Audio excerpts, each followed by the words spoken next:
आणि यानंतर आता बातमी आहे ती म्हणजे छगन भुजबळ यांनी लाडकी बहीण योजनेवरून दिलेल्या इशाऱ्यासंदर्भात। लाडकी बहीण योजनेचा नियमाबाहेर लाभ घेतलेल्या बहिणींनी अर्ज मागे घ्यावेत, अन्यथा सरकारनं त्यांच्याकडून दंडासहित वसुली करण्याची मागणीच अजित पवारांच्या राष्ट्रवादीचे आमदार छगन भुजबळ यांनी दिली आहे। मात्र आतापर्यंत दिलेले पैसे वसूल करण्यात येऊ नयेत असंही भुजबळ म्हणालेत।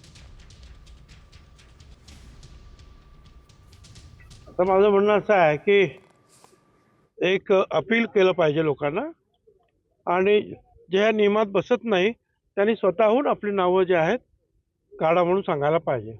आणि जे पैसे दिले गेले ते आता परत मागण्यात काहीही अर्थ नाही, ते मागण्यात येऊ नये याच्या पुढे जे आहे लोकांना सांगावं की या नियमात बसत नाही, त्यांनी स्वतःहून आपली नावं काढून घ्यावी, नाहीपेक्षा मग त्यांना मात्र जे आहे दंडासहित वसुली करण्यात येईल। मागचं जे झालं ते आपण आपल्या लाडक्या बहिणींना अर्पण करून टाकलं पाहिजे।